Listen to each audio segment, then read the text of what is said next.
This year marks the 20th anniversary of the 9/11 attacks.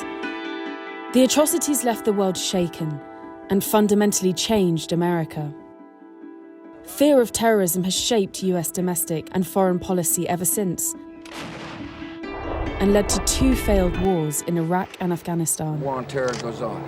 We will continue to do everything in our power to defend our nation. America as a country is weaker, more divided, and less respected than it was 20 years ago. Has the US response to 9/11 compromised its standing in the world? Subscribers joined Economist journalists to discuss the future of US hard power and whether the country is in decline. I'm John Prideaux. I'm the US editor here at The Economist, and we've got an all-star cast for you today. We have James Astill, who's the Lexington columnist and Washington bureau chief. We have Sophie Pedder, who is our Paris bureau chief.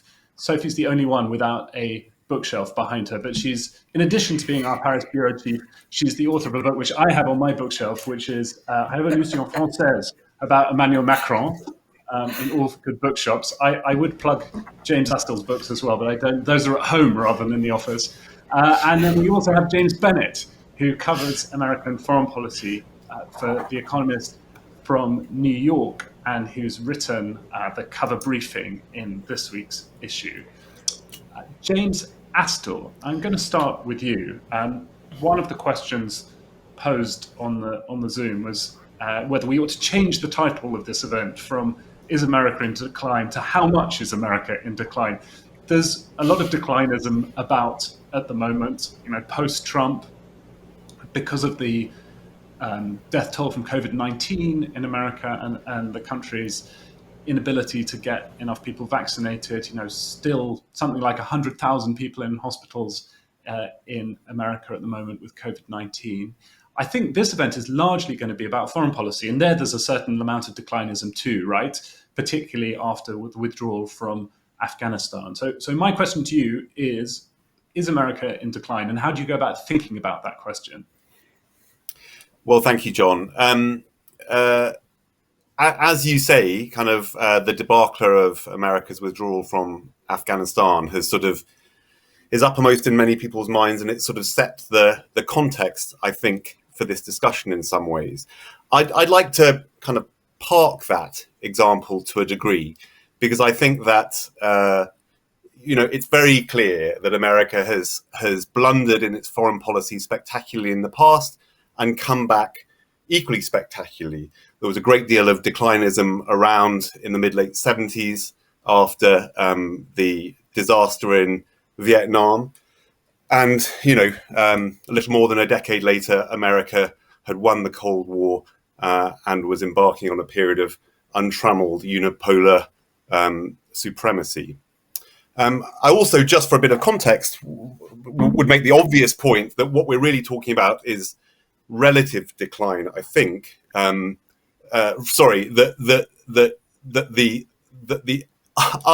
inarguable argument around America's decline is that there is relative decline, of course, because of the erosion of that unipolar moment, because in the rise of China, especially, America now has a superpower challenger. But returning to the kind of, the most sensitive and seminal question, is America in absolute decline? Let me give you a couple of quick kind of framing thoughts. And I think the top line is that it doesn't need to be.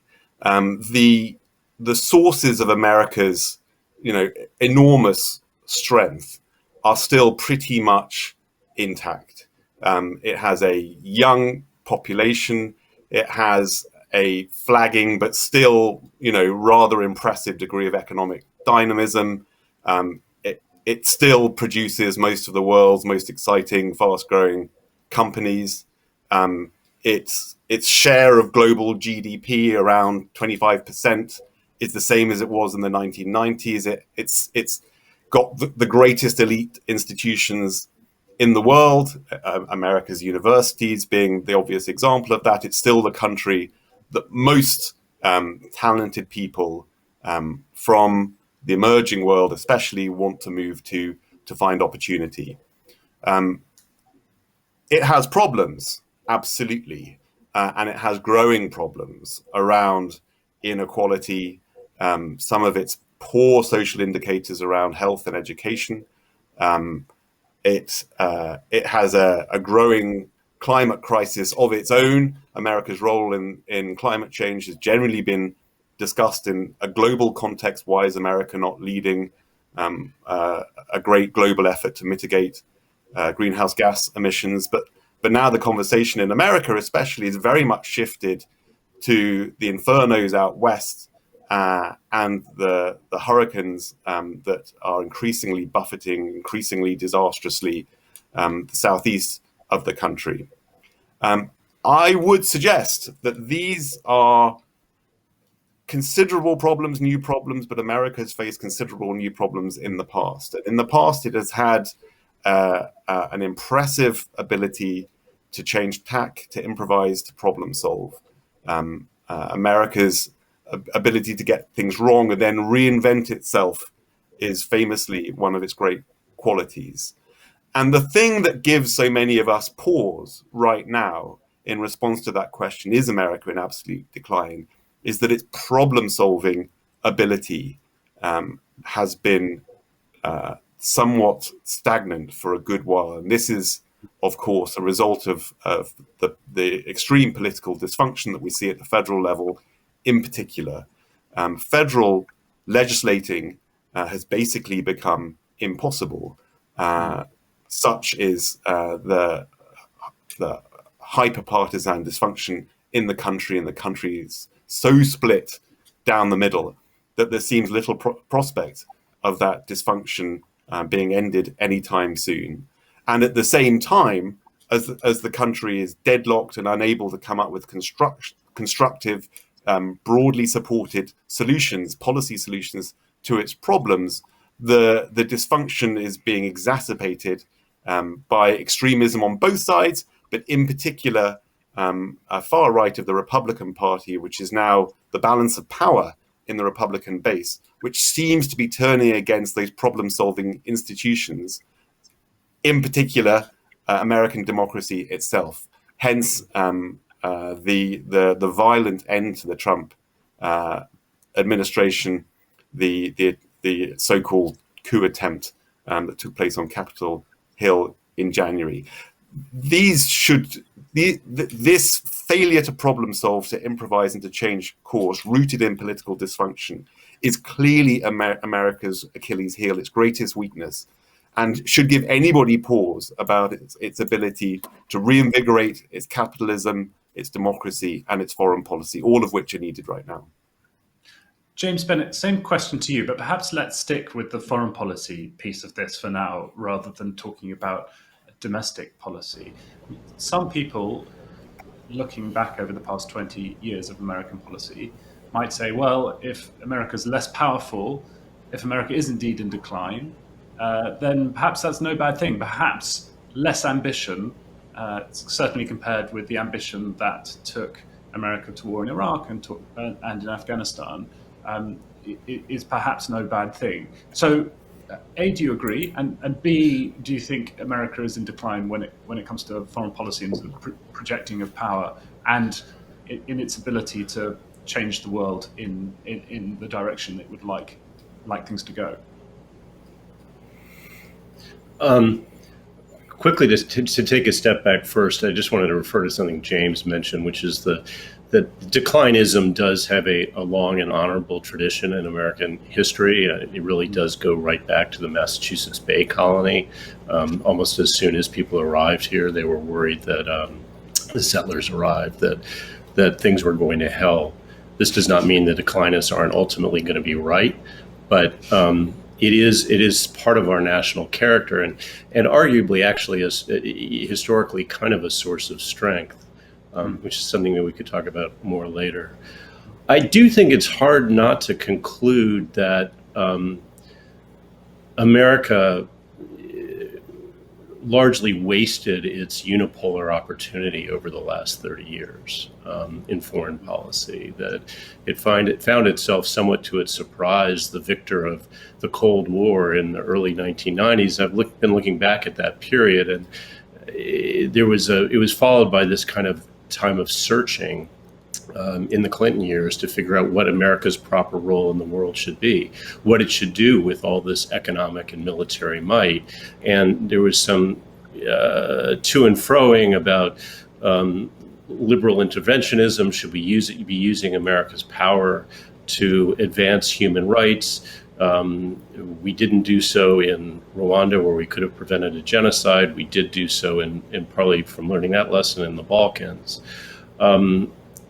And then came 9/11, and that in many ways supplied the orientation that the leadership class, the national security establishment, was looking for, and clarified to many people's minds what America's role in the world should be. And it argued very much in favor of intervention wherever we detected a threat, regardless of sovereign boundaries. And we're now at the end of really this 20-year experiment in power projection, and I can understand why it looks and can feel to an American like decline, because it involves retreat. I mean, America is withdrawing from its very aggressive posture in the world. It's withdrawing from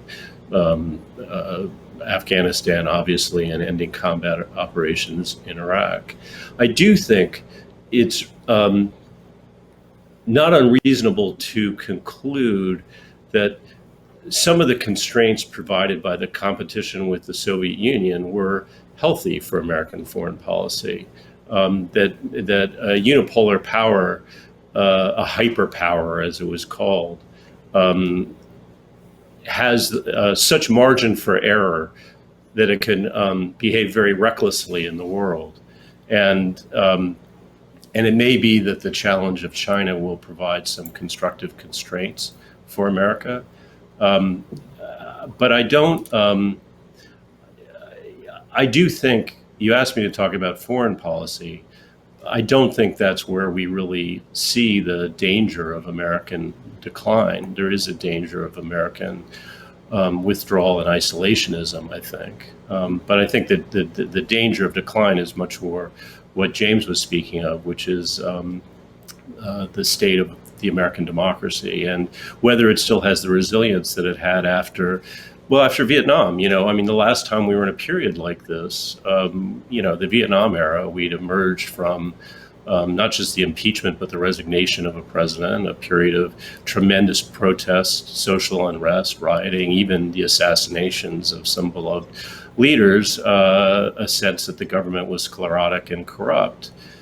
But that period led to a number of really important far-reaching reforms in the military, but also our campaign finance system, politics, the relationship of the executive within the executive branch. Significant reforms that I think helped sustain the U.S. through the Cold War. My worry now, and I stipulate to the strengths James mentioned, and I'm ultimately not pessimistic myself about this, just very, very worried. But a big difference between now and then is that it's not just our democracy seems a bit less resilient, but our private as well as our public institutions are in much worse shape. And there's far less public trust in absolute terms in private as well as public institutions. I'm speaking about the press, I'm speaking about religious authorities, other forms of authority that make up civil society. There's much less trust, and what trust there is sharply polarized. And that's new and very, very different. And it makes it that much harder, I think, for the government to institute the kind of reforms we need. Sophie, what about you? How does American power, this question of American decline, look from Paris and look from other European capitals? I mean, if you go back right to the beginning of the 9/11 era, I think there was some concern, certainly in France, that America's unipolar moment was dangerous. More recently, Europeans, I think, looked on with horror at Donald Trump's election, and then some of the allies, European allies, have been pretty upset with Biden over the withdrawal from Afghanistan. So do you think, just as James describes, Americans have often worried about declinism since the Massachusetts Bay Colony, Europeans have often wondered, often worried about American overreach and often spotted American decline or diagnosed American decline where it perhaps wasn't there. Is anything different at the moment, do you think? Well, I think, John, I would frame the question that we're looking at slightly differently when you're viewing it from Europe or from France, where I am. I think it's less about American decline than about American reliability or an ability of allies in Europe to depend on America. And that, I think, is absolutely not new. I mean, in France, you could date it back to the Suez Crisis in 1956. You can look at episodes like the withdrawal by Charles de Gaulle in 1966 from NATO's integrated military command. These were decisions that the French made more than half a century ago about their determination to have some kind of autonomy from American power abroad and or the American security umbrella.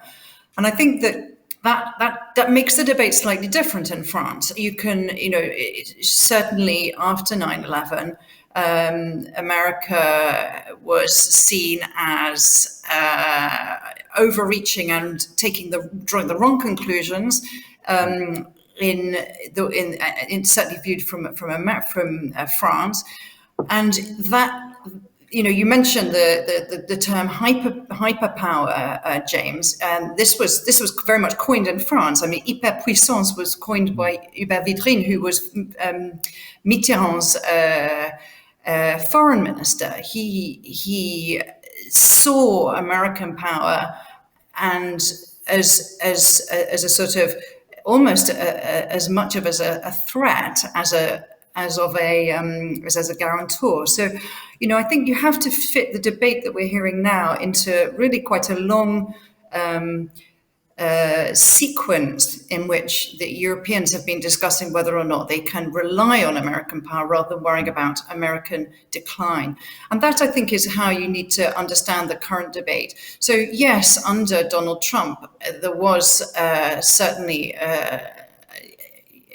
dismay in Europe about the volatility and the unpredictability of the direction of American foreign policy.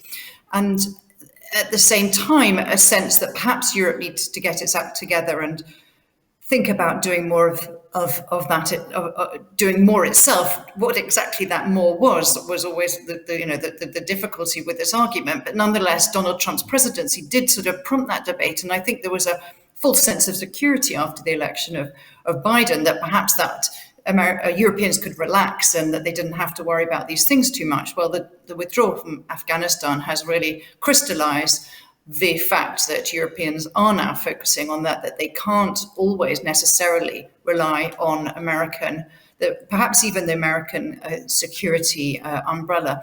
But I think you have to be very careful about generalizing across different parts of Europe in this respect. I'm talking from France, and that has been the argument of Emmanuel Macron all the way since he was elected in 2017, has been for Europe to think hard about strategic autonomy, so what he sometimes calls European sovereignty. Now, this can mean doing more in terms of defense, but it can also mean doing more in terms of industrial autonomy as well, producing more, relying less on global supply chains. Now, that argument has been seen as very French and therefore somewhat suspicious in other capitals in Europe, not just in London, but in Berlin, and certainly even in the Baltic states or Poland, where they feel that NATO is their primary security guarantee. That's been the case until very recently, and now I really do see a change in the argument, a change in the debate, more expression even in Berlin among German politicians during the current federal election campaign, suggesting that actually, maybe Europeans do need to do more themselves and think about that. it's a whole other question about whether Europeans can do this, whether they're prepared to spend what it takes, build the capacity it takes. That's a whole other argument for another day. But I think that you have really got now a different debate taking place in Europe because of what happened in Afghanistan. And it's not about American decline so much as American reliability. And Sophie, there's been this debate around the withdrawal from Afghanistan about the extent to which America's fatigue with wars in the Middle East, in Afghanistan, will change the appetite for military intervention in the future. The French government is involved in operations in the Sahel. Is there a similar sense in France that, or a similar concern about military overreach, similar fatigue, or actually is the debate entirely different where you are? Well, it's true that the parallel between France's presence in the Sahel, where it has done since 2013, it keeps 5,000 troops there, which may not seem very much by the scale of the Afghanistan operation, but nonetheless for France, it's most significant overseas military operation at the moment, and it keeps them as part of an operation which is being readjusted. It's being rethought through as part of a counter-terrorism operation. There is a debate, an argument, a questioning at least of whether what happened in Afghanistan might then happen in the Sahel. I don't think there's any immediate sense on the part of the French government that it wants to change its commitment to the Sahel. But again, and that is in part because it can actually manage to, although it's reorganizing the numbers, it's not really bringing them home, and it can actually manage to maintain this sort of scale of operation without too much difficulty. It's Europeanizing it. It's creating this task force known as Takuba, which is a sort of European special forces operation to try and make it less of a French operation. And that it is, the French like to point to this as an example of the sort of strategic autonomy that Europe is capable of doing, which is true up to a point, but it still depends on American intelligence and on American logistics to keep its Sahel operation going. But I think, there is the question, and it really does, the American decision to withdraw from Afghanistan really does put that question back on the table. Is France now going to have to think about the day it withdraws, and would it do it differently? James B., I want to go back to you. We've got lots of questions coming in. This one comes from either Jean or Jean. I'm not sure which. How likely is it that the US will become more isolationist over the next 5 years as its internal divisions continue to occupy its politics, politicians, media, and citizens? How much are you worried about isolationism? I mean, if I could just stipulate at the outset, one thing that journalists ought to have learned to be humble about in the last few years certainly is predicting the future. So I'd just like to say that I recognize that in that sense, none of us really knows what we're talking about. I think the U.S. has been more isolationist for some time now, and I certainly expect that to continue. You see it in so many respects in this foreign. The way the Biden administration is even articulating its foreign policies in terms of serving America's interests at home. They're repeating this over and over again, I think, obviously in hopes of building a political constituency to support what I think is Biden's very real commitment to continued American engagement. And I think his real commitment to American multilateralism. And if we're saying that we've withdrawn from Afghanistan, yes, and we're pulling or ending combat operations in Iraq while still keeping a force there. There are still American forces all over the world. We still have a tremendous troop presence across the Middle East, obviously in Europe and South Korea. We continue to fight what's no longer called the war on terror in Africa. And Joe Biden's committed to continue to do the same thing as necessary in Afghanistan. That continues. And I do think there's real recognition in the U.S. that transnational threats require international solidarity, and specifically climate change which obviously we have a big political debate about here in the U.S., nevertheless has a big constituency interested in seeing it addressed. And for those kinds of reasons, I don't expect the U.S. to disappear from the world stage. I don't think it's in Joe Biden's own. It's certainly not in his historical pattern.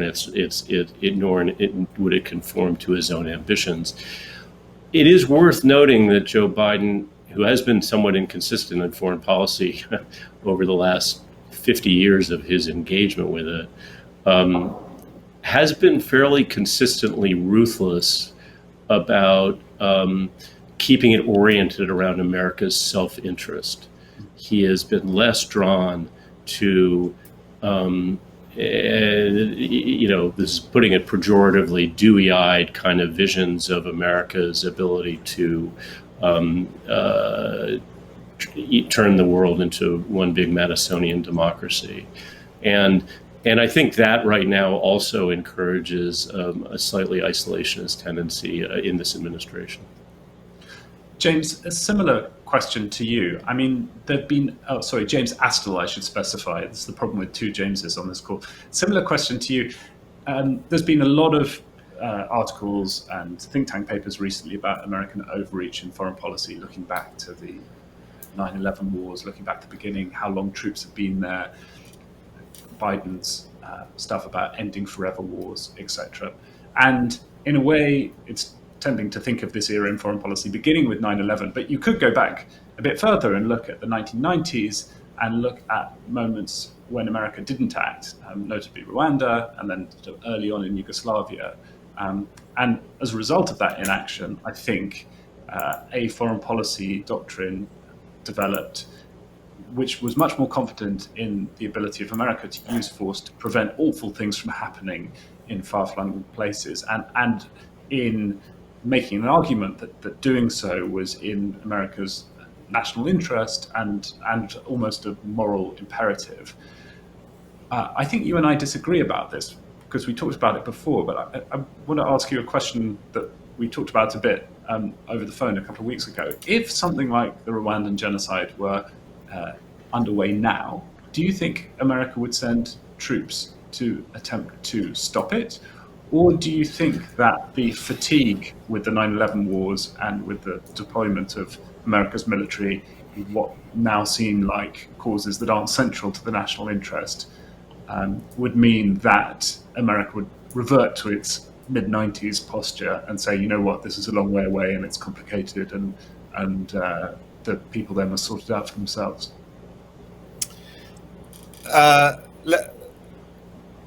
We don't know. I'll echo James Bennett. I think that kind of predicting what America will do is maybe not the most fruitful thing that we can do in this discussion. But let me give a broader answer, if I may. What you really described, John, is a pendulum swing between a sort of instinctive populist, for want of a better word, isolationism in American politics. And that's what was informing that sort of hidebound reluctance to intervene or use force abroad during the Clinton years. After America emerged from the Cold War and was looking around for its role, for an appropriate use of its immense power, as James Bennett described that moment accurately, I thought. There was a chorus of opinion that said, you know, humanitarian missions, liberal intervention, policing the world for the benefit of human rights and democracy. That was a strong current during the 90s, but there was a caution informed by, I think, still the memory of Vietnam and the immense public backlash to that war. There was a caution to go that far, and therefore, in the Balkans, etc., whenever America intervened, it was an extraordinarily cautious, partial way with all kinds of restrictions and limits and time limits on what intervention would look like. It took a cataclysmic event. It took 9/11 for an elite opinion that was sort of chafing at the bit to use American power more aggressively, seeing as America had this immense amount of power, to override that political caution. And so the pendulum swung, wildly in the opposite direction, and we saw the reckless use of American power, military power, in the engagements in Afghanistan and especially Iraq, but in many other countries in the Middle East especially. And now the pendulum, because of the failures of those wars, just as Vietnam ended in failure, has sort of swung back a bit in the other direction. How far it swung back, we don't know. The Biden administration is chock full of former advocates of liberal intervention. Biden himself voted for the Iraq War, voted for the Afghanistan War, and was one of the leading proponents of intervention in Bosnia, intervention of some kind in Bosnia in the mid-90s. So that elite opinion, I suggest, is not sort of completely changed and become isolationist, has aligned itself with the instinctive, very, very long-standing public reluctance to see America engage militarily in the world. And I think that, for one thing, a cataclysmic event, another 9/11 or some other, perhaps unimaginable catalyst of that nature would change everything. And America still has the capabilities, and in many of its institutions, especially the Department of Defense, the instincts to intervene militarily in the world. So I wouldn't rule that out. And even if we don't get the cataclysm, we just get some smaller question or excuse for America to use its power in the world, perhaps in a much shorter time frame and limited humanitarian intervention than the Afghanistan state building effort turned out to be. I also wouldn't be at all surprised to see this Biden administration pushing for intervention. So I keep in mind that broad historical rhythm, the pendulum swing between elite and public sentiment on this issue. And I suggest that even though post-Iraq, post-Afghanistan and the disasters that those interventions became, the pendulum has swung away from the elites and towards the public. We don't quite know how far it's swung, and I wouldn't rule it back. In fact, I would predict that it will swing back in the other direction.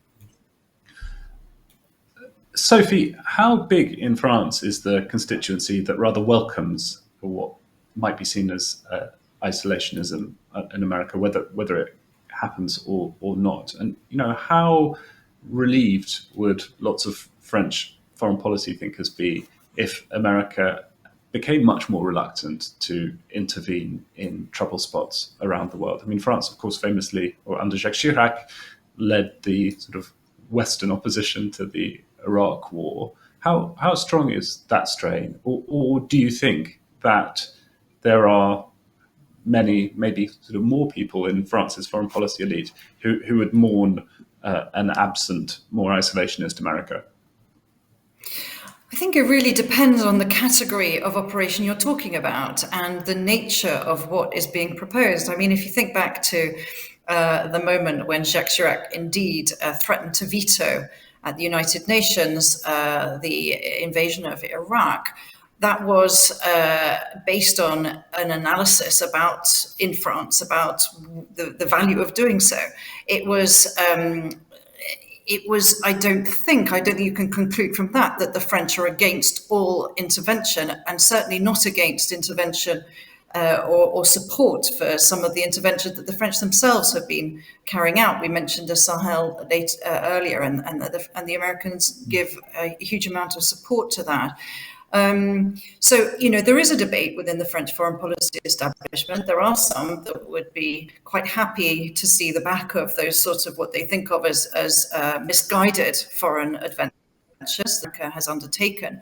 But there is also a constituency that, still believes that even when the French talk about being autonomous or independent, they actually want America to turn their back completely on Europe. They want to have the choice of being able to both act separately and independently when they choose to, and have America backing them when necessary. And just thinking back to your example, John, that you asked James about earlier, which is, what would happen if there were another genocide in Rwanda? I was thinking that is really a good test case for whether or not Europe would be willing and able, both in being absolutely the preconditions for this to work, to step in themselves.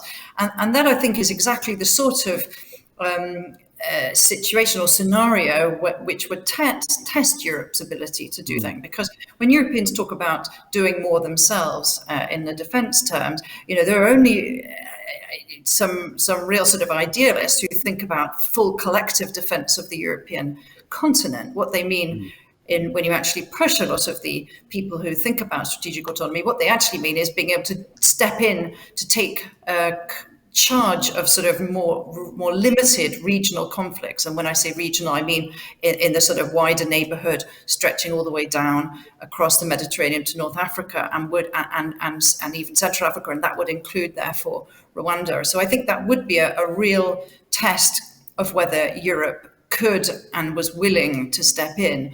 And I think in that sense, it's not a question of cheering American isolationism. I don't think the French are doing that. That would be a caricature.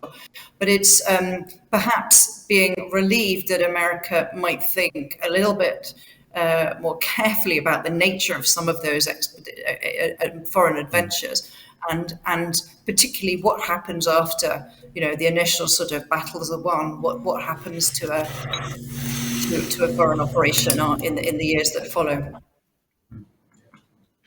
I think we should move in a minute to some of the domestic aspects of American decline and the debate over American decline. But just before we do that, I can't resist taking the opportunity just to ask James Astle a bit more about Afghanistan, or at least to raise the subject of Afghanistan, because James, you covered the early part of the Afghan war for The Economist, and so this is a country that you followed closely. You've written various Lexingtons on the subject recently. There's been a lot of blame aimed at the Biden administration for the way that the withdrawal was handled. There's been some defenses from the Biden administration itself saying, you know what, when you surrender to the Taliban, there's no clean way of doing it. And given quite how quickly things happened, quite how quickly Kabul fell, quite how quickly the Afghan government collapsed, our evacuation of American nationals was impressive. What's your view now the dust has settled a little bit on that event? In terms of how culpable the administration was, John, or in terms of whether America should still be in Afghanistan? Well, maybe you could do both quickly.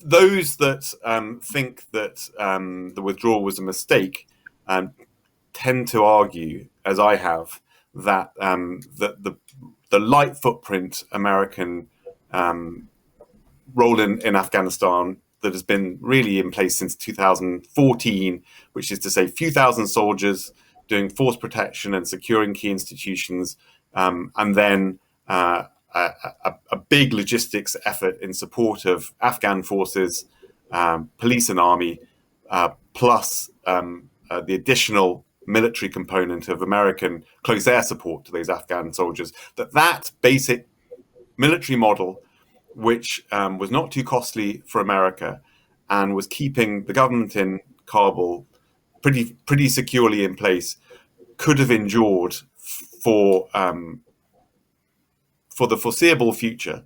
The Biden administration was under no political heat to end that arrangement. The Trump administration had been under no political heat to end that arrangement.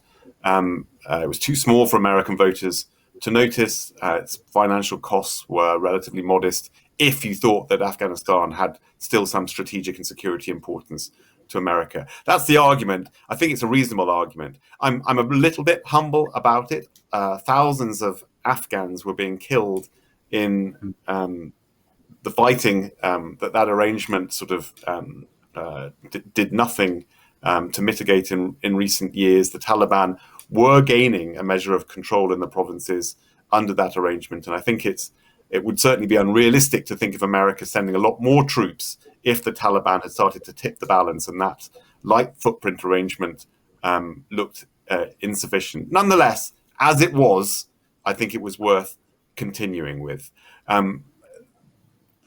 Then there's the separate question of whether the Biden administration, which decided that it wanted to withdraw as the Trump administration had before it, a not unreasonable argument, given, I think, the caveats that, as I've just added, there were around the pre-existing light footprint arrangement. It looked okay.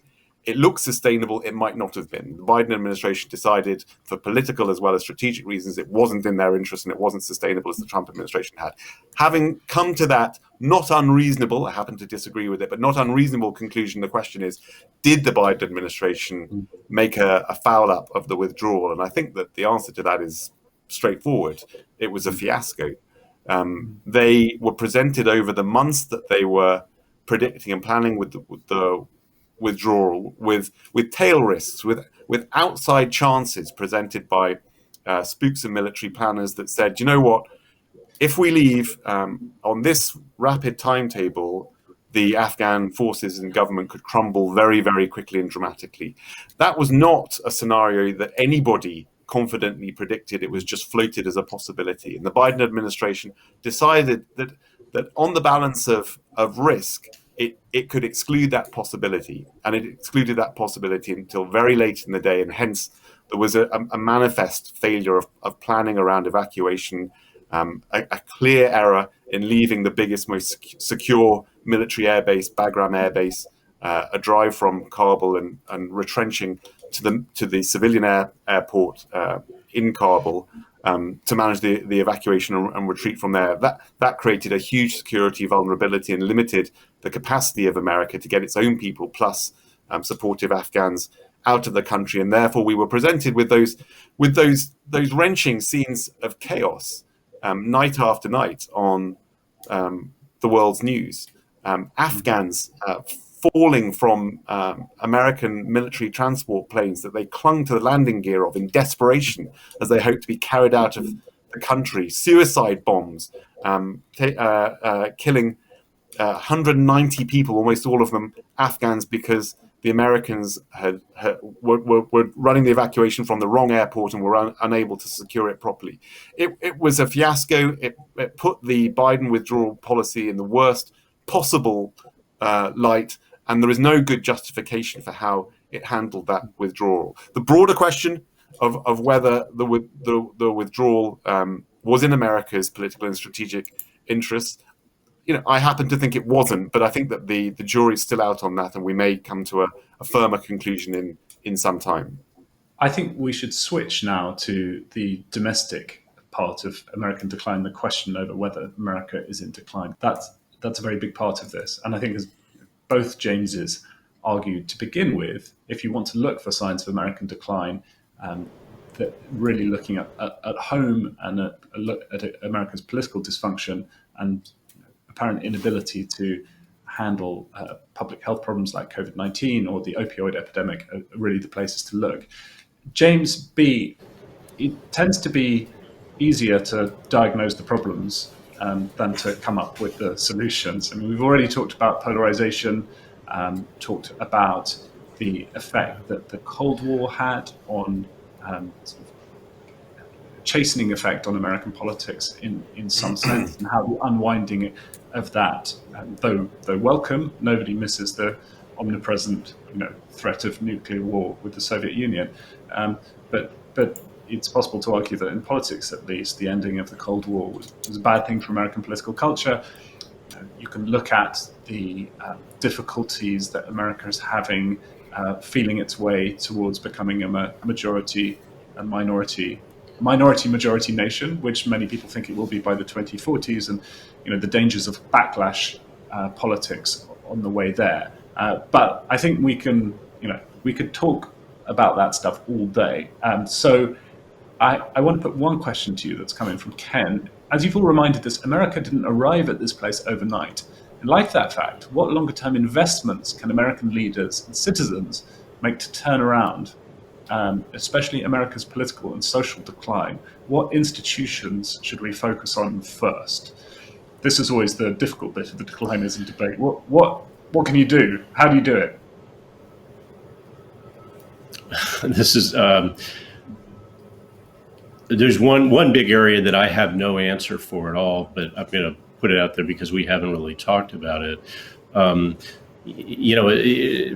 Evidence for America, the continuing dynamism of the American economy, the power of immigrant contribution to American life, the ability of Americans to kind of invent the future.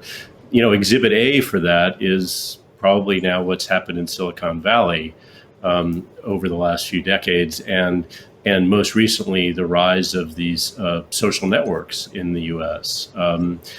They are also now a huge source of our political difficulty, and how they figure out what their responsibilities are to American civic culture, not just American, I think, but global civic culture, and then how they enforce those responsibilities is just a huge question. And we've seen Facebook, Twitter take some baby steps towards acknowledging that responsibility and trying to act on it. But I don't pretend it's an easy problem to solve. I mean, it's a tremendous difficulty, and it's part of what is, I think, injecting on a daily basis venom into our political life, poison into our political discourse, and also just making it harder and harder to do anything about other sorts of institutional problems.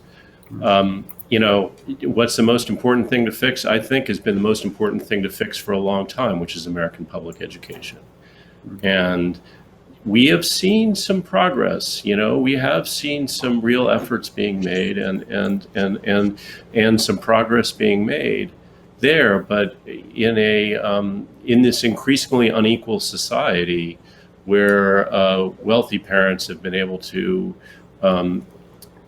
basically leave that system behind, I think we've lost the focus we need to have on preparing our kids, not just to make the country great, but to be able to lead fulfilled lives. I'd like, the thing is, there are, we were talking earlier, and James very eloquently was talking about the inability of our politics to address some of these long problems, and that is so true. The infrastructure bill actually gives me a little bit of hope, because here's a problem that I think we can all acknowledge the U.S. has had for some time. And we actually have seen a major piece of bipartisan legislation, thanks to really hard, patient work by some legislators, make it through. And so that suggests it's not actually impossible. And there's money for education in this new, unfortunately, highly partisan spending plan that Democrats are putting together, that I hope will be coupled with some, the intelligent application of that funding. Anyway, I'm sorry. It's an obvious answer, but I think it's obvious for a reason. Yeah. Sophie, I remember a piece you wrote for The Economist once. I can't remember if it was a Charlemagne or whether it was a lead note in the Europe section about declinism in France and how much the French enjoyed, lamenting the country's decline. It was almost a national obsession. Listening to this, does it make you think that America is more like France, even more like France than you might have thought? Do you think that the declinist mood, which I think has certainly gripped left-leaning Americans since Donald Trump's election, and perhaps gripped a lot of right-leaning ones, after the withdrawal from Afghanistan, and to those of us who are sort of more in the middle, looking at the country's response to COVID-19. Do you think all of this is overdone? Is it wallowing self-pity, or does it strike you as more substantive than that? You know that story. I'm glad you remember it, John. It was called Bleak Chic. I can remember the title. It was exactly that. It was about the French wallowing in this sort of wonderful sense of morosity about everything, when in fact they enjoy this rather amazing lifestyle, but don't recognise it. I think in some respects, and I've always argued this, that France and America do have such a lot of similarities in the way they think about themselves and this sort of attempt to exist as world powers and civilizations in a way that other countries don't pretend to do. And perhaps from America, this seemed that, or may seem rather laughable that the French feel that way, but they certainly do, and they like their leaders to sort of exist on the world stage and to have a voice, and they think of themselves as a power that does have a sort of a responsibility for a certain sense of civilization. So as a result, I think they have a very comparable and constant debate about, is France in decline? Déclinisme is what it's called, this sort of constant debate about France declining. So there is a comparable element in the sense of, viewed from France, and perhaps other bits of Europe, whether or not America, in other terms, in non-military terms, is declining. I think the answer is absolutely not. American soft power and the influence of American culture, popular culture, even in a country like France, is immense. I mean, France has a system of regulations in place to insist that the French language is used in advertising, or at least there are subtitles and things are translated. But nonetheless, through American popular culture, there is a constant influence in France and in the rest of Europe. And that, James Bennett mentioned this right at the beginning, that the sense of America being somewhere you want to send your kids to university. Silicon Valley still has a huge hold, and there are a huge number of French people who work in startups there. I think there is both still a fascination with America, a fear probably of the way America is moving, particularly on the whole debate that we're not going to have this evening, but the sort of woke culture. But nonetheless, still a sort of fascination for America that the French, they illustrate in the way they act and the things they buy and the things they listen to. Perhaps not in what they say, but if you look at what they do, that form of American power is still very strong in France and in other bits of Europe. James Astill, we've got about 6 minutes left, so I wanted to try and end on a slightly more upbeat note and put to you a similar question to the one I put to James Bennett about declinism and the way out. I don't think anybody believes that the reconciliation bill that will go through Congress by the end of the year will solve all of America's domestic problems, but nevertheless, as you said earlier, it's so rare that Congress passes a big piece of legislation, or looks likely to, that this bill, depending on how it comes out in the end, it feels like something to cheer rather than something to bemoan. Even though, if you're a fiscal conservative, I think you worry a lot about the unfunded part of it. How much do you think will be solved by these infrastructure bills? I think those of us who look at American policy, domestic policy, the whole time are sort of prone to disappointment and see the gaps and say, well, it could have been bigger. It's partial. But what's about to happen is quite a big deal, isn't it? Yes, it is. I think very much the combination of the infrastructure bill passed as we expect in the regular way with the more partisan budget bill that the Democrats want to throw a couple or maybe even $3 trillion of spending into to enforce, in terms of soft infrastructures, social services, etc. What they're spending on hard infrastructure. That combination, inefficient spending money, not necessarily the best way to reform and improve America, nonetheless, does represent a lot of potential progress. And I would signal the prospects for a massive rollout of climate-related infrastructure, which in turn has the potential to change the politics of climate change in certain industries and interest groups and in the states perhaps even more than at the national level. That's a big deal. And after these decades of essentially no major movement on climate at the federal level in America, that's something to watch and be optimistic about, and I think to be quite cautiously cheered by, notwithstanding the everyday growing evidence of how far we are globally falling behind in this struggle with global warming.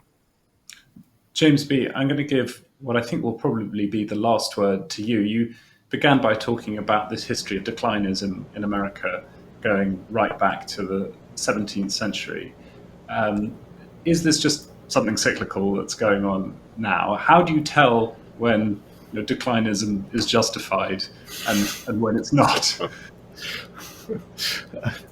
The answer is it's probably always justified, right? I mean, it's something that, for good reason, we should be vigilant about all the time. I'm not sure it even we can even talk about it as a cycle, because it's something that happens every year. You can pick any moment in American history, and you can find a reason to, I think, be extremely concerned about the future of the country. And again, there's something about Americans that we're geared to think this way. I was looking back at, Jimmy Carter gave this very famous, now derided speech known as the Malaise speech in the late 70s at a moment of perceived tremendous decline. He didn't actually use the word malaise. It was a speech about America's crisis of confidence, which is, I think, an apt way to describe what we're experiencing now. His speech is considered to have been a disaster. In fact, if you look at the polling, his approval rating went up 11 points after he gave that speech. Americans, and this is the framework in which Donald Trump was operating too. You remember American Carnage from his inaugural address. He was operating really, unconsciously, I think, in the same tradition of the American kind of Jeremiad. And one hopes that this serves as a spur to help us get our act together. The parallels have been drawn between this period and the late 19th century, I think, for very good reason, in terms of the degree of disorienting change that we've experienced, the capture of our politics by big money and big interest. Henry Adams was probably the most eloquent voice then for American decline or global decline. Among the things he cited as evidence of civilizational decay was Impressionism. So, he had a good case to be made. He adduced some data points that don't look so good in retrospect. But the point is that what came out of that was, again, as in the 70s, a period of really tremendous reform and rejuvenation, the progressive era. And the hopeful part of me, notwithstanding the degree of political stasis that we're experiencing, clings to the idea that we can pull that off again. I think that's a great place to end. Thank you to all our panelists. Thank you, Sophie Pedder, James Bennett, James Astle. Thank you, all of you, for tuning in to watch this. Thank you for watching. If you'd like more information about future subscriber events at The Economist, then please click this link. On the same page, you'll find some recordings of previous events, one on language and how style at The Economist, another on how our journalists make sense of financial markets. See you next time.